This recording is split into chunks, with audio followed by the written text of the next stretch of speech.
I'm gonna be honest with you fellas, today's gameplay is very caffeinated and jittery, so if you get a little bit nauseous watching the gameplay, I don't think you will. I don't think it's that bad. But just know I'm off 200 milligrams of caffeine, and it's since wore off, so hopefully the commentary is a little bit easier to listen to than the gameplay is easier to watch.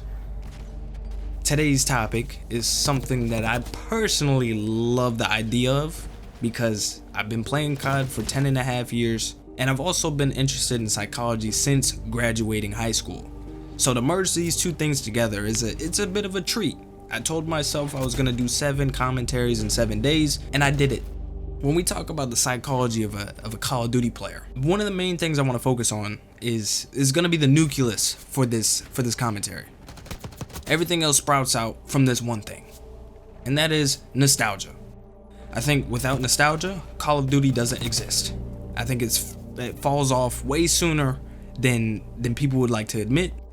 Maybe around the IW World War II era, I think it goes out similar or even worse than Battlefield and Halo. You know, if it's not relying on bringing back old maps from a decade ago or old guns and reusing and recycling content, I think it joins those two in oblivion, and we're left to play BRs. So there's some good and there's some bad with nostalgia.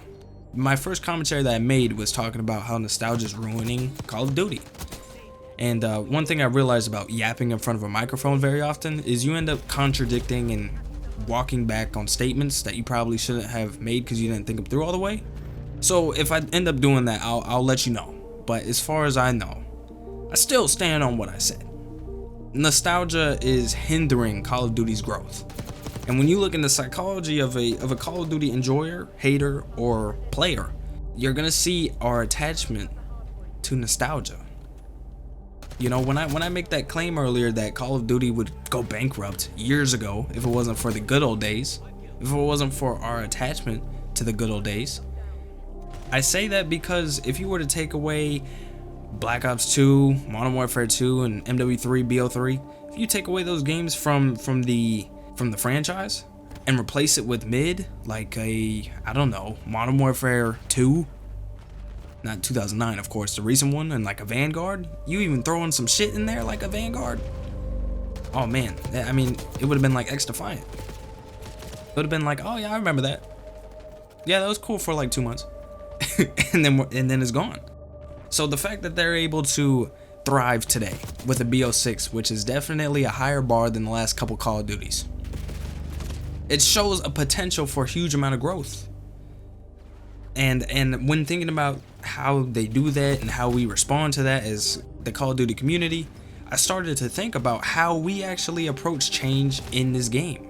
When we look at nostalgia and we look at what immediately comes right after, which is a hyper critical and cynical skeptic approach to change, I think it begins to make sense when you connect the two. Why is everyone so critical of change in a new season update or a new game? Why is that so bad to proclaim a new game is good or it's one of the best?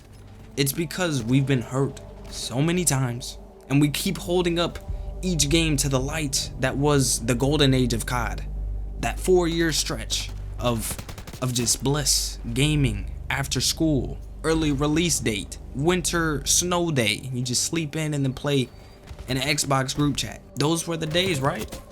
And when you look at today, what we have, they keep giving us sludge. They keep getting away with so much because they're holding on to what we are holding on as well, which is a never-ending loyalty to a billion-dollar corporation that probably doesn't deserve it.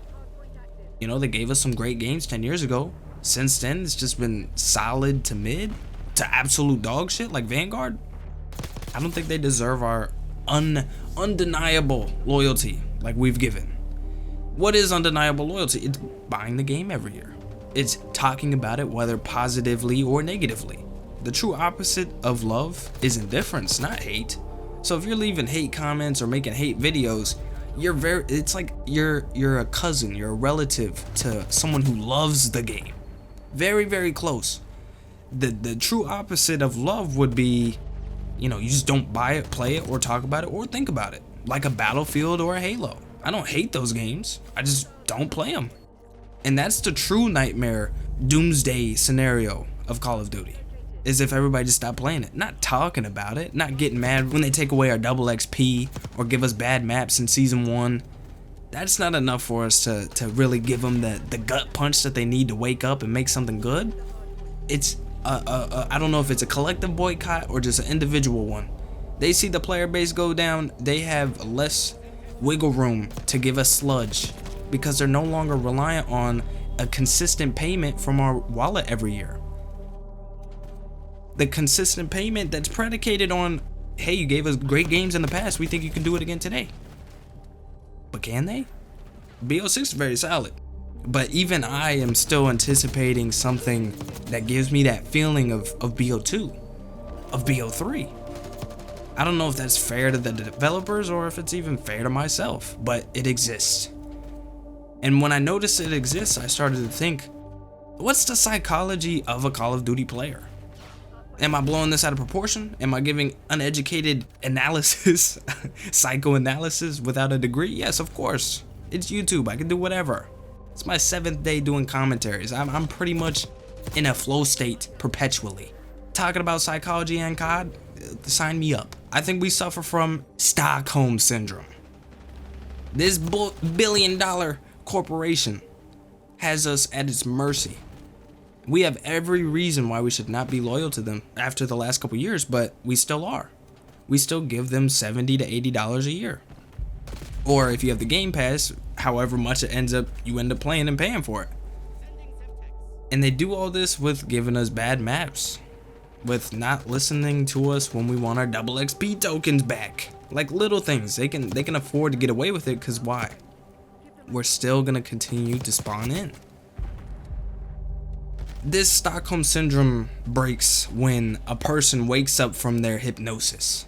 The hypnosis of the past is what we suffer from. I don't know about somebody who's locked in a basement and given like a piece of bread every day, but for us, we gotta spawn in and play Scud and Lowtown, whatever it's called, and play face off and get hit with a shotgun shooting alien semen at us and turning me into green mist.